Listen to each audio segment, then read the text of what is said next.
네, 여러분 안녕하세요. 우리가 이번 기말고사 범위는 이렇게 영상 강의로 선생님과 같이 선생님이 찍어놓은 영상을 먼저 보고 활동을 하는 활동형 수업을 하도록 하겠습니다. 오늘은 1차시, 영상 강의 1차시 단어 만들기에 단어의 구조와 단어 만들기 페이지 96페이지를 같이 펴서 보도록 할게요. 교과서는 96페이지를 펴고 선생님이 나눠준 활동지 디딤 영상 확인이라는 문제를 같이 풀면서 강의를 들으면 좋을 것 같아요. 네, 자, 단어의 구조와 단어 만들기 이 부분을 먼저 보도록 할게요. 다음 물음에 답해보며 단어의 형성에 대해 알아보자 라고 나와 있는데, 자, 하나의 어근으로만 이루어진 단어인가 라고 해서 여기서의 어근이 나오죠. 어근이 나오는데 요 어근은 무엇이냐 라고 여러분들이 이제 의문을 품을 수 있을 것 같아요. 자, 어근이란 여러분들 어근이 뭐냐면 단어의 실질적인 의미를 나타내는 부분을 바로 어근이라고 해요. 그래서 실질적인 의미가 하나냐 아니면 둘 이상이냐 라고 지금 첫 번째 질문에서 나누고 있는 거예요. 자, 그래서 예라고 하면 이것은 바로 단일어가 돼요. 단일어. 어근이 하나로 이루어져 있다. 그래서 유일한 단일이라고 여러분들이 생각할 수 있어요. 이상하게 지금 여기 이게 왜 이렇게 됐지? 네, 지우개로 한번 지워볼게요, 쌤이.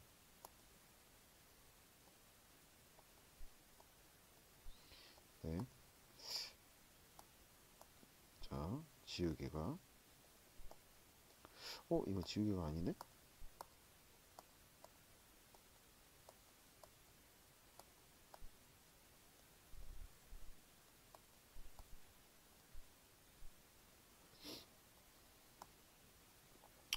네, 그래서 여기 단일어인 것은 지금 여러분들이 다 알 것 같아요. 찾았습니다, 지우개를. 네,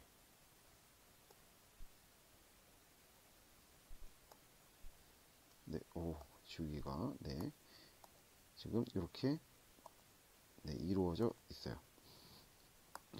자, 그 다음에 하나의 어근이 아니요라고 지금 요로 넘어가는데 요 부분은 이제 복합어라고 할 수 있어요. 그러니까 어근이 두 개가 있거나 아니면 어근과 다른 부분들이 이루어져 있는 게 바로 이제 복합어가 되는데 복합어는 어근과 어근이 두 개가 이렇게 결합되어 있는가? 라고 하면은 네, 맞아요 라고 한 요 나 부분 같은 경우 합성어가 돼요. 근데 어근과 어근으로 구성되어 있는 게 아니요 라고 하면은 이 부분은 파생어가 돼요. 자, 그래서 1번 문제의 답은 가나다에 해당하는 용어는 단일어와 합성어, 파생어가 됩니다. 그 다음에 가나다의 사례를 다음 단어들에서 찾아보자 라고 했는데, 자, 볼게요. 자, 어근과 어근으로 이루어진 게 합성어고, 그럼 파생어는 뭐냐? 어근이 아니라 어근과 접사로 이루어져 있어요. 어근과 어근이 아니라. 그래서 이 어근과 접사로 이루어져 있는데 이 접사가 뭐냐면 어근은 실질적인 의미를 나타낸다고 했죠. 이 접사는 실질적인 의미를 나타내는 것보다는 어근을 제한하는 역할을 해요. 어근의 뜻, 실질적인 의미를 제한한다라고 여러분들이 기억을 하면 될 것 같아요. 그래서 이 파생어는 어근과 접사로 이루어져 있는데, 자, 그러면 우리가 다음 단어들 한번 분석을 해볼게요. 자, 겨울비를 보면 겨울은 일단 어근이죠. 비도 어근이 돼요. 자, 하늘 어근이 되겠죠. 자, 그 다음에 맨발 같은 경우는 발은 어근이 확실한데 이 맨은 뒤에 있는 발을 꾸며주는 역할을 해요. 그쵸? 그래서 아무것도 걸치지 않은 이란 뜻을 가지고 있는데 발을 꾸며주니까 어곤의 뜻을 제한하는 이 맨이 접사구나 라고 알 수가 있어요. 자, 그 밑에 있는 이제 교과서 내용을 보면 자, 하늘이나 마을처럼 하나의 어근으로 이루어진 것을 단일어라고 하며 겨울비나 노프르다처럼 둘 이상의 어근이나 맨발 깨보처럼 어근과 접사로 이루어진 단어를 여기가 접이 있죠. 복합어라고 한다.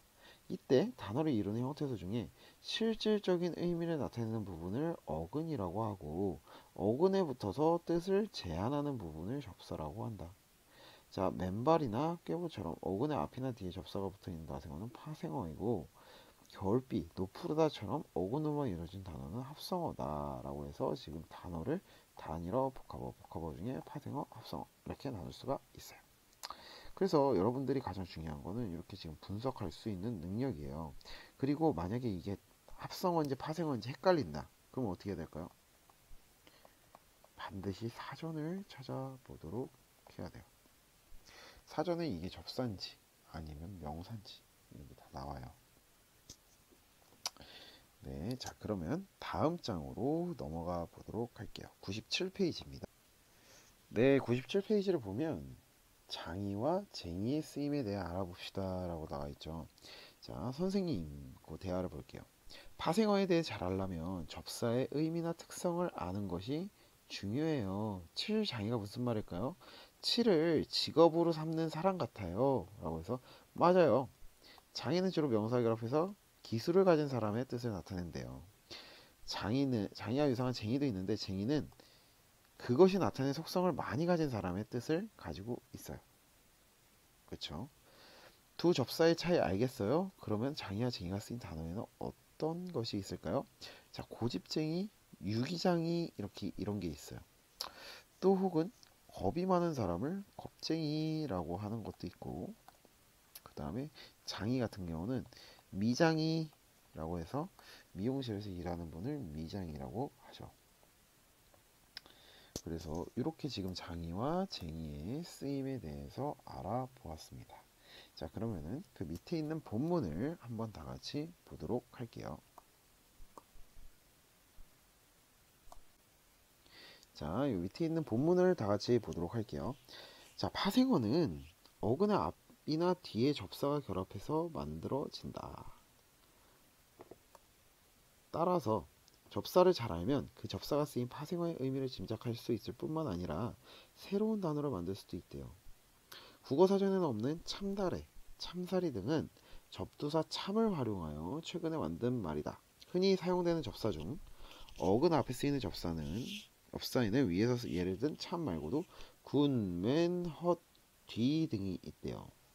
한편 어근 뒤에 쓰이는 접사에는 위에서 예를 든 장이와 쟁이 말고도 보, 질, 스럽, 하 등이 있대요. 자, 이 부분을 보면 지금 어근 요 옆에 더 알아보기를 같이 볼게요. 어근의 앞에 접사가 붙는다라고 해서 요거의 명칭이 뭐냐? 어근이 있으면 요 어근의 앞에 이제 접사가 붙는 거죠. 그러면은 요거는 지금 어근의 머리 부분에 해당한다라고 해서 접두사라고 해요. 자, 근데 이 밑에 보면 어근의 뒤에 접사가 붙은 경우가 있는데 이것은 어근의 왜 이래? 왜 이러죠? 뒤에 접사가 붙었죠. 접사예요. 요거 접사가 붙었는데 이때는 꼬리 밑자를 써요. 그래서 꼬리에 있다라고 해서 접미사라고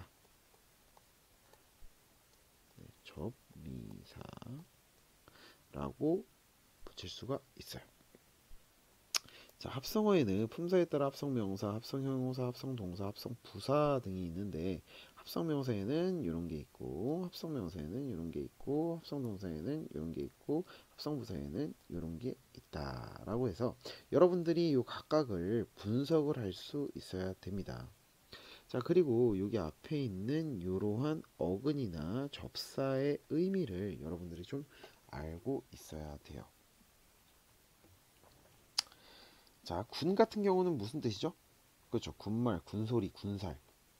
다 쓸데없는 말, 쓸데없는 소리, 쓸데없는 살. 이라는 쓸데없는 이라는 뜻이 바로 군이에요. 자, 맨입, 맨손, 맨눈이라고 하면 다른 것이 없고 그것만 있는 이라는 뜻이에요. 자, 헛 같은 경우는 이유 없고 보람 없다라고 해서 헛기침, 헛말, 헛디디다 라는 의미 있고, 그 다음에 D 같은 경우는 반대로 뒤집어서 몹시, 마구, 온통이라는 뜻을 가지고 있어요. 그래서 뒤섞다, 뒤흔들다 뭐 이런 거. 자, 그 다음에 어근에 뒤에 접사가 붙은 경우라고 해서 보는 겉보, 깨보, 잠보, 질은 가위질, 톱질, 부채질, 스럽은 사랑스럽다, 어른스럽다, 고속스럽다 하는 다정하다, 고요하다, 공부하다 라고 지금 여기 나오는데, 보통 이 뒤에 접사가 이렇게 붙으면 이 접사는 첫 번째로 품사를 바꿔주는 역할을 해요. 그리고 두 번째로는 품사를 바꿔주지 않는 역할을 하는 게 있어요. 그래서 품사를 바꿔주는 접사를 뭐라고 하냐면 지배적 접사라고 해요. 그리고 품사를 바꿔주지 않는 것을 한정적 접사라고 해요.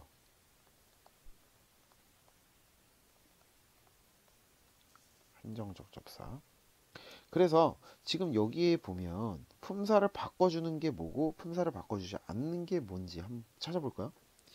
일단 보 같은 경우는 품사를 안 바꿔주죠. 그 다음에 질 같은 경우도 역시 품사를 안 바꿔주고 있고, 어라 근데 스럽 같은 경우는 지금 품사를 바꿔주고 있네요. 그 다음에 하 같은 경우는 역시 품사를 바꿔줘요. 자, 그러면은 보하고 질은 품사를 바꿔주는, 품사를 바꿔주지 않는 한정적 접사가 되는 거고, 이 스럽과 하 같은 경우는 품사를 바꿔주는 지배적 접사가 되는 거죠. 네, 오늘 처음이라서 선생님이 많이 이제 좀 허접한 동영상을 만들었는데, 네, 어, 이 허접한 동영상 보느라 너무 고생했고, 다음 활동으로 넘어가 보도록 하겠습니다. 너무 고생 많았습니다.